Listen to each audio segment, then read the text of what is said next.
Buenas noches. La princesa que pasó su vida bajo la mirada implacable de la opinión pública murió en un coche a toda velocidad en París, aparentemente tratando de evadir a los fotógrafos que la perseguían. La muerte de la princesa Diana paralizó el mundo occidental. Por triste que fuera, todavía hay un amplio sector de la población, sobre todo en Internet, que rechaza la versión oficial que se dio de la muerte de la princesa Diana. Según ellos, había un plan mucho más amplio en juego, y hay cosas que nunca se dijeron al público sobre lo que realmente ocurrió.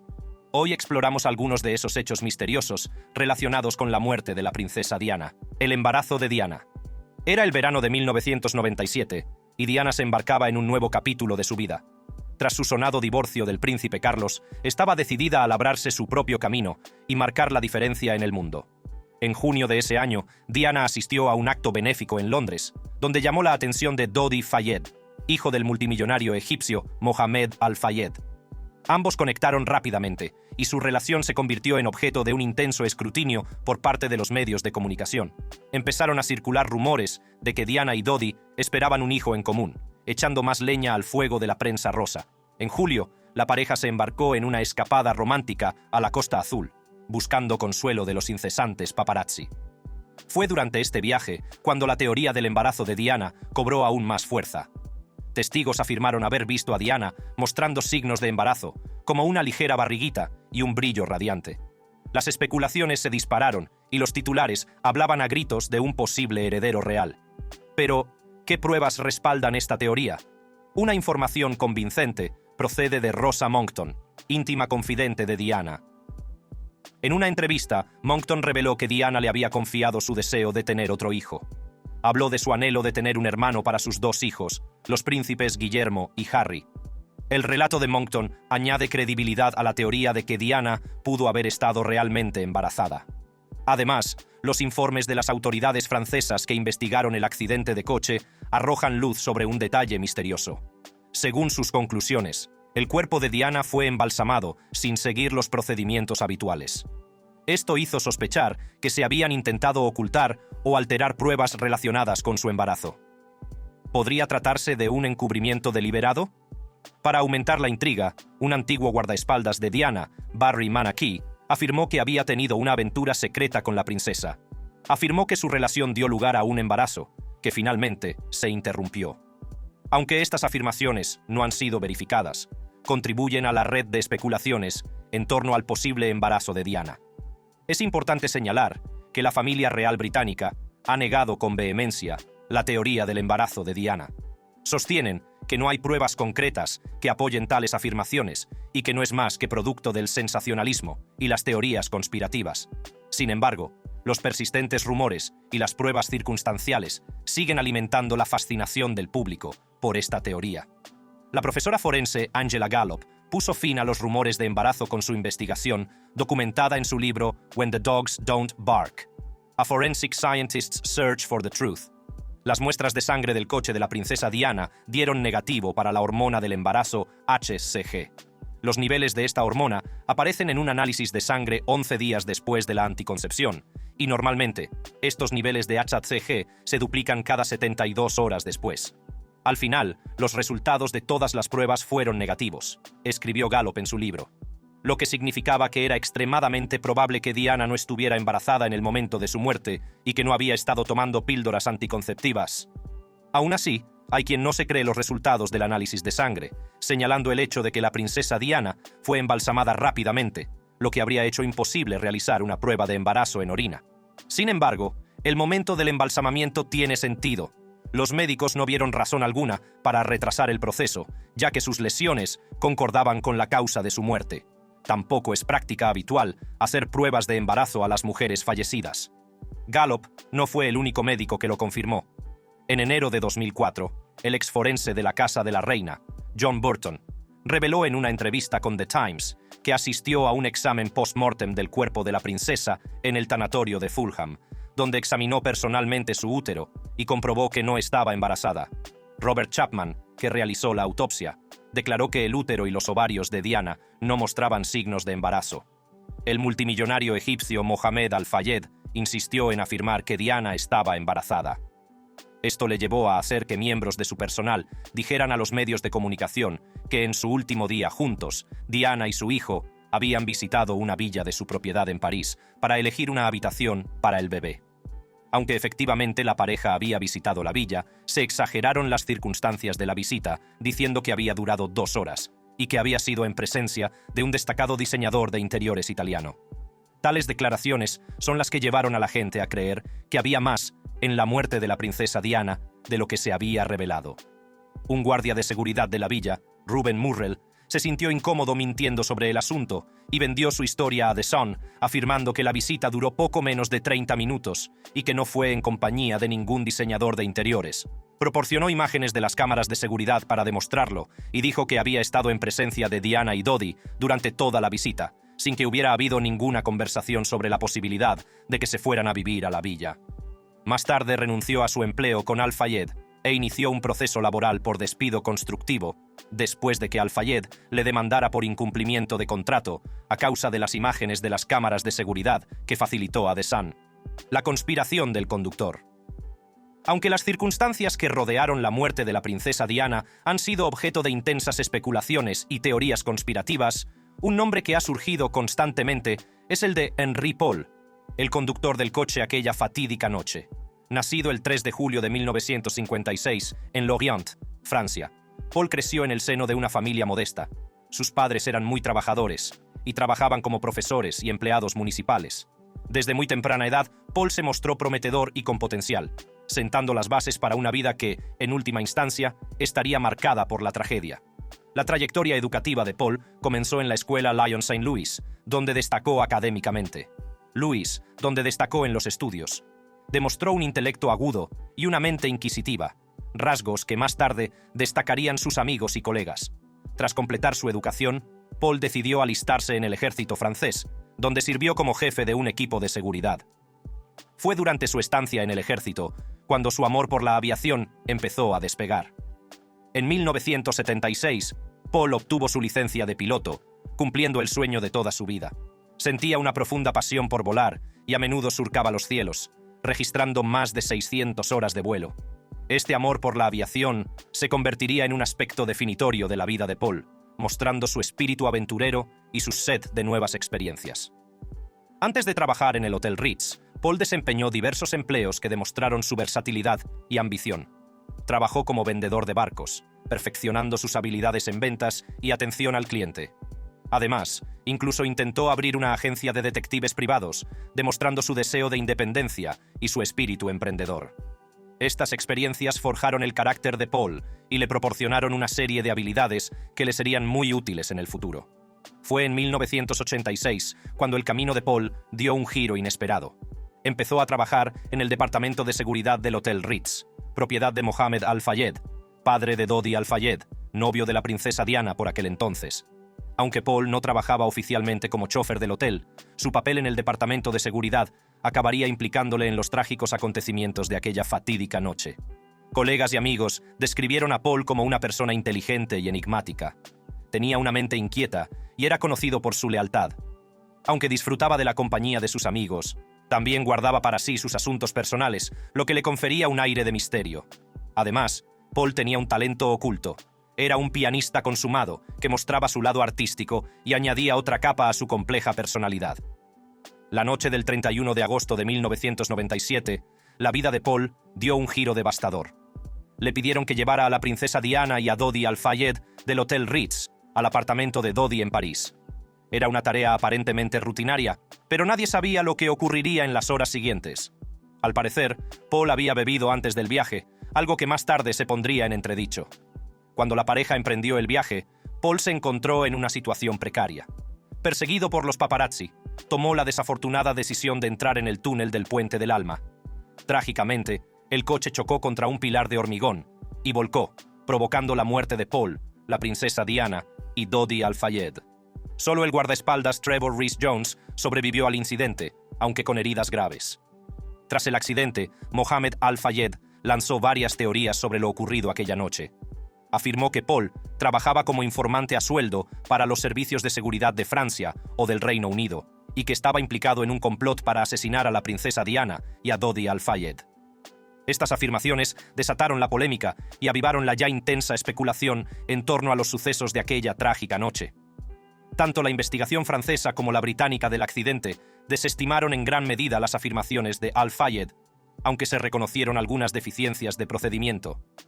Los análisis químicos de la sangre, la orina y el humor vítreo de Paul revelaron la presencia de alcohol en su organismo en el momento de su muerte, con una tasa de alcoholemia 3 veces superior al límite legal en Francia. Además, se encontraron en su organismo medicamentos de venta con receta, que pueden tener efectos adversos cuando se combinan con alcohol. Se ha afirmado que el nivel de alcohol encontrado en la sangre de Paul no concuerda con su comportamiento sobrio, tal y como lo captaron las cámaras de seguridad del Ritz aquella noche. Robert Forrest, patólogo forense, afirmó que un alcohólico como Paul, con una mayor tolerancia al alcohol, podría parecer más sobrio de lo que realmente estaba. Las familias de Dodi Fayed y Henri Paul no aceptaron las conclusiones de la investigación francesa. Sin embargo, las pruebas disponibles sugerían que Paul solo había consumido 2 bebidas alcohólicas, pero que esto no era necesariamente todo lo que Paul había consumido, y que estaba bajo los efectos del alcohol en el momento del accidente. Un experto citado en el informe estimó que Paul había bebido el equivalente a 5 medidas de Ricard, su aperitivo francés favorito con sabor a regaliz, antes de conducir. En 2009, se informó de que las muestras de ADN confirmaban que las muestras de sangre con altos niveles de alcohol eran efectivamente de Paul. Esto se estableció mediante una comparación con las muestras proporcionadas por los padres de Paul, demostrando que la sangre analizada era la de Paul y que tenía 3 veces el límite legal francés de alcohol en sangre. La conspiración de los paparazzi. Era el verano de 1997 y el mundo estaba cautivado por el vertiginoso romance entre la princesa Diana y Dodi Fayed. Su historia de amor, que solo había comenzado 6 semanas antes, se convirtió rápidamente en una sensación mediática. Pero la fama tiene un precio, y para Diana y Dodi, ese precio era la persecución implacable de los paparazzi. Cuando la pareja se embarcó en un viaje en el lujoso yate de Dodi, el Jonical, y más tarde viajó a la pintoresca costa sur de Francia, no pudieron escapar de la atenta mirada de los paparazzi. Las imágenes granuladas de sus momentos íntimos atrajeron pujas de 500.000 libras, poniendo de relieve el intenso interés que despertaba cada uno de sus movimientos. Pero fue su llegada a París el 30 de agosto de 1997 lo que marcó un punto de inflexión en su historia. Cuando Diana y Dodi bajaron del avión en el aeródromo de Le Bourget, se encontraron con un frenesí de cámaras y fotógrafos. Decidido a eludir a los paparazzi, Dodi ordenó a su chofer, Henri Paul, que tomara una acción evasiva. La persecución comenzó cuando el Mercedes negro de la pareja serpenteaba por las calles de París. Los fotógrafos, ávidos de la foto perfecta, les seguían de cerca, con sus motos entrando y saliendo del tráfico. Era un peligroso juego del gato y el ratón, en el que los paparazzi sobrepasaban los límites en su búsqueda de la exclusiva definitiva. A medida que avanzaba la persecución, aumentaba la tensión. Los paparazzi no cejaban en su persecución, desesperados por captar esa foto esquiva, pero no sabían que sus acciones tendrían consecuencias devastadoras. En la madrugada del 31 de agosto se produjo la tragedia. El Mercedes negro en el que viajaban Diana, Dodi y Henri Paul se estrelló en el túnel del Puente del Alma. El mundo asiste conmocionado a la noticia del accidente. La princesa Diana, la princesa del pueblo, había desaparecido. Testigos del accidente informan de que, en lugar de socorrer a los pasajeros heridos, algunos fotógrafos se subieron al coche y fotografiaron a Diana, Dodi y Henri Paul mientras agonizaban. El chocante comportamiento de los paparazzi levantó sospechas de negligencia grave e invasión de la intimidad. La actuación de los paparazzi aquella noche provocó indignación y un clamor público en demanda de justicia. Los magistrados franceses abrieron una investigación y 5 días después del accidente, otros 3 fotógrafos fueron puestos bajo investigación por homicidio involuntario, elevando a 10 el número total de sospechosos. El papel de los paparazzi en la muerte de Diana también fue objeto de teorías conspirativas. Algunos apuntaron a las imágenes de videovigilancia de Henri Paul saludando a los fotógrafos, sugiriendo que alguien en el hotel les estaba avisando de los movimientos de Diana. Otros especulaban sobre un Fiat Uno blanco que se creía que había colisionado con el Mercedes, posiblemente conducido por un fotógrafo. El análisis de los restos del Mercedes reveló que había chocado de refilón con un Fiat Uno blanco que había dejado restos de pintura en la carrocería del Mercedes. La policía francesa intentó sin éxito encontrar el vehículo implicado. Aunque nadie vio el Fiat en el túnel, algunos testigos afirmaron haber visto un Uno saliendo del túnel. Detectives privados, que trabajaban para Mohamed Al-Fayed, padre de Dodi, afirmaron haber encontrado el misterioso Fiat Uno. Afirmaron que pertenecía a James Anderson, un fotógrafo francés que había estado siguiendo a Diana y tomando fotos de ella y Dodi en la semana anterior a su muerte. Sin embargo, estas afirmaciones nunca se probaron. El Fiat Uno blanco que poseía Anderson no era apto para circular, ya que tenía 9 años. Además, Anderson había vendido el coche en octubre de 1997. Las autoridades francesas interrogaron a los fotógrafos y motoristas de prensa que habían perseguido a Diana y Dodi aquella fatídica noche. En un principio, se les interrogó por sospecha de negligencia grave, ya que su implacable persecución había contribuido potencialmente al trágico desenlace. Se detuvo a los paparazzi para interrogarlos y se examinaron sus acciones en busca de indicios de mala conducta. Al final, los cargos de homicidio involuntario contra los paparazzi fueron desestimados en 2002. El tribunal determinó que no había pruebas suficientes para relacionar directamente sus acciones con el accidente. La industria de los paparazzi se enfrentó a un importante escrutinio tras la muerte de la princesa Diana. Algunos fotógrafos defendieron sus acciones, alegando que simplemente hacían su trabajo y ofrecían al público lo que quería. Pero otros reconocieron la necesidad de un cambio y un enfoque más ético de su profesión. La tragedia dio lugar a un aumento de las normas y directrices en el sector de los paparazzi. Las organizaciones de medios de comunicación implantaron códigos de conducta más estrictos, haciendo hincapié en la importancia de respetar la intimidad y obtener el consentimiento para fotografiar a personajes públicos. Estos cambios pretendían evitar que se produjera una tragedia similar en el futuro. El Mercedes manipulado. La trágica muerte de la princesa Diana en un accidente de coche causó conmoción en todo el mundo. Pero lo que muchos desconocen es la oscura historia del Mercedes-Benz S280 implicado en el accidente. Esta chatarra reconstruida, proporcionada por el Hotel Ritz de París, había sido robada y estrellada a principios de año. Con graves problemas mecánicos y fama de ser enormemente peligroso, a más de 37 millas por hora, este coche desempeñó un papel importante en el prematuro fallecimiento de la princesa Diana. La noche del 31 de agosto, la princesa Diana y su acompañante, Dodi Fayed, se alojaban en el lujoso Hotel Ritz de París. Cuando se disponían a abandonar el hotel, no sabían que el coche que les había proporcionado el hotel se convertiría en un arma mortal. Se trataba de un Mercedes-Benz S280, un vehículo con un oscuro pasado. A principios de año, lo habían robado y estrellado contra el suelo, convirtiéndolo en una ruina reconstruida. A pesar de su dudoso estado, el Hotel Ritz lo consideró apto para su uso como coche de piscina. Pero, ¿qué le ocurrió exactamente a este Mercedes robado antes de acabar en manos del hotel? Los informes revelan una serie de accidentes y de conducción temeraria que habían causado importantes daños al vehículo.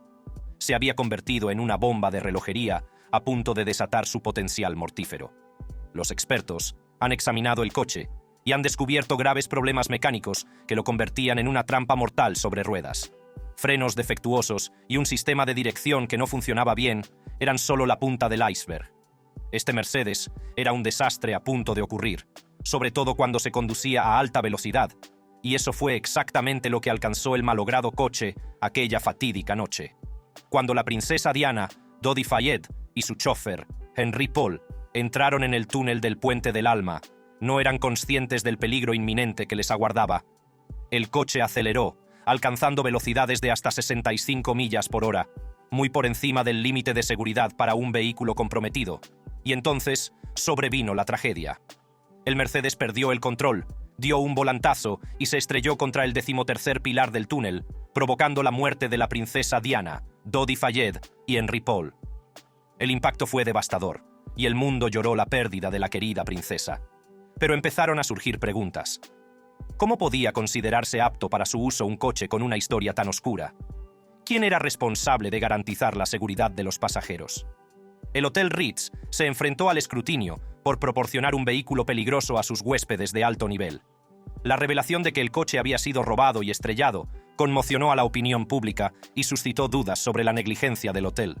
Se iniciaron investigaciones para determinar la causa del accidente. Aunque se reveló que el conductor, Henry Paul, estaba bajo los efectos del alcohol, el peligroso estado del Mercedes desempeñó un papel importante en la gravedad del accidente. El trágico accidente suscitó un debate mundial sobre la seguridad de los vehículos y la responsabilidad de los establecimientos a la hora de garantizar el bienestar de sus clientes. El accidente puso de manifiesto la importancia de realizar inspecciones y tareas de mantenimiento exhaustivas antes de volver a poner un vehículo en circulación. Uno de los defectos más críticos fue el sistema de frenos defectuoso. Los frenos del Mercedes estaban desgastados hasta el punto de ser casi inexistentes. Esto significaba que cuando el conductor, Henry Paul, intentaba reducir la velocidad o detener el coche, los frenos no respondían adecuadamente, lo que provocaba una pérdida de control. Pero los problemas no acababan ahí. El sistema de dirección del Mercedes también estaba gravemente dañado. Tenía tendencia a desviarse hacia un lado, lo que dificultaba enormemente al conductor mantener el control, especialmente a altas velocidades. Este defecto, combinado con los frenos defectuosos, creó una combinación mortal. Además, los neumáticos del coche estaban en un estado deplorable. Estaban desgastados, sin apenas banda de rodadura, lo que los hacía muy propensos a reventar. Esto comprometía aún más la estabilidad y el control del vehículo, especialmente al tomar curvas cerradas o realizar maniobras bruscas. El chasis del Mercedes también había sufrido daños importantes. La integridad estructural del coche se había visto comprometida debido a accidentes anteriores y a la conducción temeraria. Esto debilitó la estabilidad general del vehículo, haciéndolo más susceptible a un fallo catastrófico. Además, el motor del Mercedes había sido llevado al límite.